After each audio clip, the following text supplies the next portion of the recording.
Very good morning. Myself Manoj Kumar Sharma. You are most welcome in this class of Plus One Accountancy.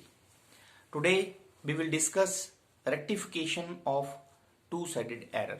इस video के बाद आप ये जान पाएंगे कि दो पक्षीय त्रुटि का सुधार हम कैसे करते हैं। दो पक्षीय त्रुटि एक ऐसी त्रुटि होती है जो दो खातों को प्रभावित करती है। Two sided error is that error which affects the two account. और ऐसी त्रुटि का सुधार हम रोजनामचा प्रविष्टि की सहायता से उन्हीं दो खातों की सहायता से करते हैं जिन दो खातों में ये त्रुटि की गई है।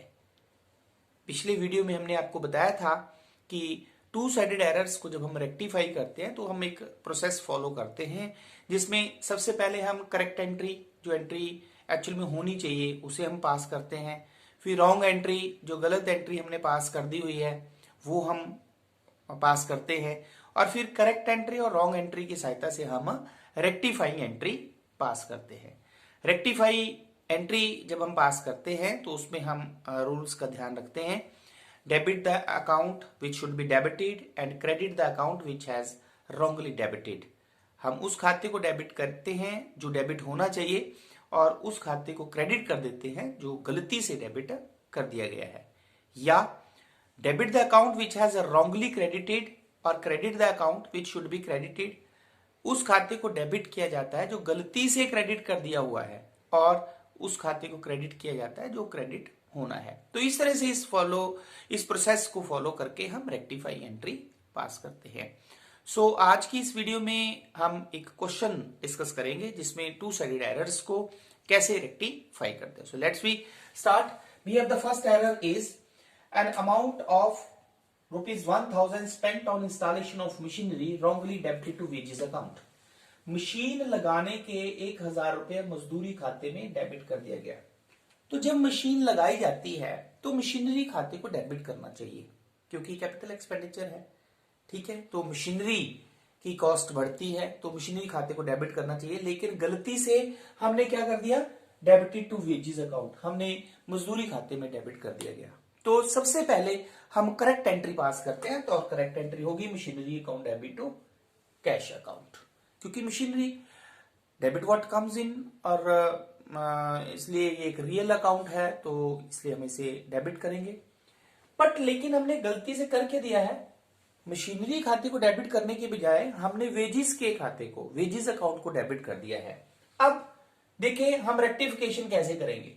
मशीनरी अकाउंट को तो हमें डेबिट करना चाहिए था तो हम रेक्टिफाइंग एंट्री में डेबिट ही करेंगे, और वेजिस के अकाउंट को, वेजिस अकाउंट को हमने गलत डेबिट कर दिया हुआ है इसलिए हम उसे क्या कर देंगे, क्रेडिट कर देंगे। तो रेक्टिफाइंग एंट्री क्या होगी, इसको कैसे सुधारा जा सकता है, ऐसी त्रुटि को मशीनरी अकाउंट को डेबिट और वेजिस अकाउंट को क्रेडिट करके हम जर्नल एंट्री पास करेंगे। नरेशन आप लिख सकते हैं, being installation of machinery wrongly debited to wages account now rectified। हमने मशीनरी को इंस्टॉल किया, उस पर खर्चा गया, लेकिन वो गलती से हमने जो है मजदूरी खाते में लिख दिया, अब हमने उसे ठीक कर लिया है। Second error is ₹100 received from Ram credited to Shyam account. Ram से 100 रुपए प्राप्त हुए लेकिन उसे हमने शाम के खाते में क्रेडिट कर दिया। किसके खाते में क्रेडिट कर दिया, शाम के खाते में क्रेडिट कर दिया। अब सबसे पहले हम सही एंट्री, करेक्ट एंट्री क्या है वो पास करते हैं। तो क्योंकि हमें कैश राम से मिला है तो कैश रियल अकाउंट है, राम पर्सनल अकाउंट है, तो कैश रियल अकाउंट का rule debit what comes in, तो cash account debited to Ram account, ये हमारे पास सही जर्नल एंट्री होनी थी। लेकिन हमने क्या किया, इसके खाते में, शाम के खाते में क्रेडिट कर दिया। Means we have pass the wrong entries, cash account debit to Shyam account. अब आप देख सकते हैं कि राम अकाउंट तो क्रेडिट होना ही था, ठीक है, लेकिन उसकी जगह हमने शाम अकाउंट को क्रेडिट कर दिया। तो रेक्टिफाइंग एंट्री कैसे करेंगे, debit the account which has wrongly credited. हमने गलती से किसको क्रेडिट कर दिया हुआ है, शाम अकाउंट को, तो शाम अकाउंट को हम डेबिट कर देंगे और राम अकाउंट तो क्रेडिट ही होना था उसे हम क्रेडिट कर देंगे। तो हमारे पास जो रेक्टिफाइंग एंट्री होगी वो होगी Shyam account debit to Ram account ₹100। Narration आप लिख सकते हैं, being cash received from Ram wrongly credited to Shyam account now rectified. हमें राम से पैसे मिले 100 रुपीज, लेकिन हमने श्याम के खाते में क्रेडिट कर दिया, अब हमने उसे रेक्टिफाई कर लिया है।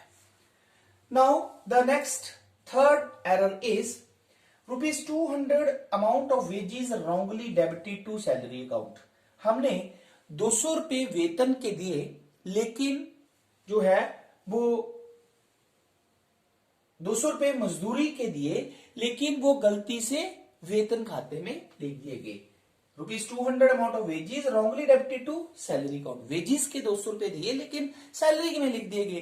तो इसका मतलब जो हमारे पास सही एंट्री होनी थी, करेक्ट एंट्री होनी थी, वो होनी थी wages account debit to cash account, लेकिन गलती से हमने क्या कर दिया, salary account debited to cash account. अब देखें रेक्टिफाइंग एंट्री हम कैसे पास करेंगे। वेजेस को तो डेबिट करना ही था, क्योंकि वेजेस अकाउंट हमने वेजेस दी थी, मजदूरी दी थी, तो वेजेस तो डेबिट ही होगी, लेकिन क्रेडिट कौन सा अकाउंट होगा अब, सैलरी, क्योंकि वो गलत डेबिट कर दिया है, तो उसे ठीक करने के लिए हम क्या कर देंगे, क्रेडिट कर देंगे।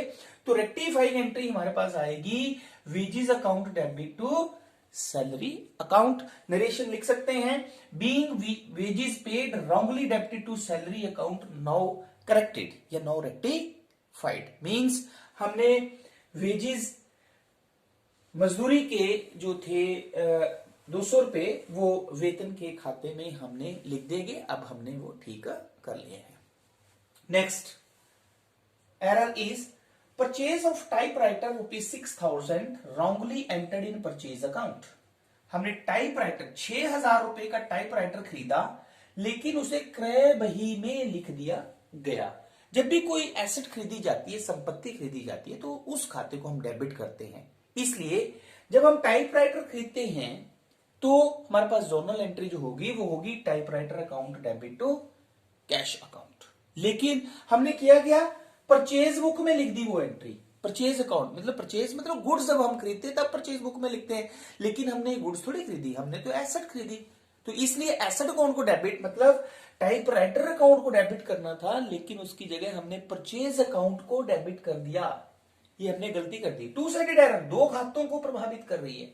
अब हम रेक्टिफाई कैसे करेंगे, typewriter account debit to purchase account, क्योंकि टाइपराइटर तो हमने खरीदा, इसको तो डेबिट ही करना था, लेकिन हमने गलती से परचेज अकाउंट को डेबिट कर दिया है, इसलिए उसे ठीक करने के लिए हमने क्या किया, परचेज को क्रेडिट कर दिया। तो हमारे पास रेक्टिफाइंग एंट्री जो होगी वो होगी typewriter account debit to purchase account. Narration being typewriter purchased wrongly debited to purchase account now corrected या now rectified.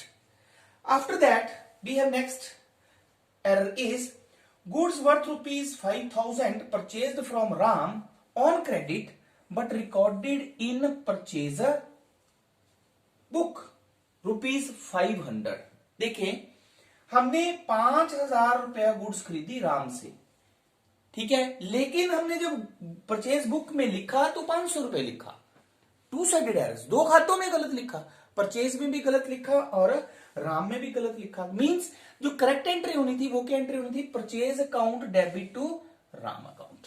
ओके, बट लेकिन हमने बुक्स में लिखा, अकाउंट तो हमने सही लिखे, लेकिन अमाउंट हमने गलत लिख दिया। Means purchase account debit to Ram हमने कितना अमाउंट लिख दिया, 500। इसलिए अब हम रेक्टिफाई एंट्री करेंगे। मींस यहां पे गलती हमने क्या की है, यहां पे 500 रुपया लिखा है, ठीक है, लिखना था 5,000, इसका मतलब हम 4,500 रुपया और लिखेंगे। तो रेक्टिफाइंग एंट्री जब हम पास करेंगे तो rectifying entry is purchase account debit to Ram account, amount should be 4,500। 4,500 रुपए से हम परचेज को भी डेबिट करेंगे और राम को भी क्रेडिट करेंगे। तो narration is being goods purchase from Ram ₹5,000 but recorded 500 in the books, now rectified, yeah, now corrected.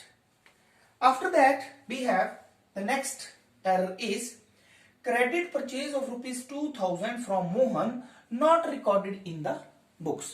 हमने मोहन से 2,000 रुपीज की गुड्स खरीदी, लेकिन उसे बुक्स में ही नहीं लिखा। तो करेक्ट एंट्री जो हमारे पास क्या होनी थी, purchases account debit to Mohan account. हमने इसे बुक्स में ही नहीं लिखा, इसका मतलब ना परचेज को डेबिट किया ना हमने मोहन को क्रेडिट किया। तो ये गलती हमने दोनों खातों में की है, मतलब हमने इस लेन देन को लेखा पुस्तकों में लिखा ही नहीं है, एरर्स ऑफ ओमिशन है ये, ठीक है। तो इस केस में गलत एंट्री तो हमने पास ही नहीं की, हमने ये एंट्री पास नहीं की है बुक्स में, तो रेक्टिफाइंग एंट्री भी हमारे पास यही होगी, purchase account debit to Mohan account 2000 and 2000. Narration is being goods purchased from Mohan, not recorded in the books, now rectified. Yeah, now recorded. Okay. Then the last error is a credit purchase of rupees 1000 from Ram wrongly passed in the sale book.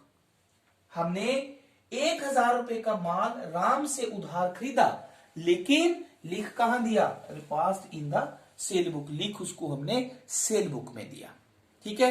तो अब आप देखें कि जब हमने 1000 रुपए का माल जो है वो राम से खरीदा, तो हमारे पास इसकी जर्नल एंट्री होनी थी purchase account debit to Ram account. क्या एंट्री होनी थी, purchase account debit to Ram account, क्योंकि राम से हमने माल खरीदा है, ठीक है। लेकिन हमने इसको क्या किया, wrongly passed in the cell book, हमने परचेज बुक में लिखने की बजाय इस लेन देन को कहां लिख दिया, सेल बुक में लिख दिया। तो सेल बुक में हमने एंट्री क्या कर दी, Ram account debit to sale account, क्योंकि सेल तो हमेशा क्रेडिट होती है, तो सेल में हमने क्रेडिट कर दिया, तो मतलब राम अकाउंट को डेबिट कर दिया और सेल को हमने क्रेडिट कर दिया। तो ये एंट्री हमारे पास सही है, ये हमारे पास गलत है। इन दोनों की सहायता से अब हम रेक्टिफाइंग एंट्री पास करेंगे। तो आप देखें कि परचेज को तो हमें डेबिट करना चाहिए था, हमने रेक्टिफिकेशन में डेबिट कर दिया। सेल को हमने गलत क्रेडिट कर दिया है, तो इसको भी हम सही करने के लिए क्या कर देंगे, डेबिट कर देंगे। और राम जो कि क्रेडिट होना चाहिए था, हमने क्या कर दिया, उसको डेबिट कर दिया। तो उसको क्रेडिट जब हम करेंगे तो डबल अमाउंट से करेंगे, ठीक है। तो हमारे पास रेक्टिफाइंग एंट्री जो होगी वो क्या होगी, purchase account debit then sale account debit to Ram account 1000, 1000 and 2000. Narration simply being goods purchased from Ram wrongly entered in sale book, now rectified या now corrected. क्लियर। तो इस तरह से आज की इस वीडियो में हमने टू साइडेड एरर्स कैसे दो खातों को प्रभावित करती है और किस तरह से हम करेक्ट एंट्री, रॉन्ग एंट्री की सहायता से रेक्टिफाइंग एंट्री पास करते हैं, तो ये हमने डिस्कस किया। तो आई होप कि इस वीडियो की सहायता से आप टू साइडेड एरर्स को कैसे रेक्टिफाई करते हैं ये आपको समझ में आ गया होगा। Thank you very much.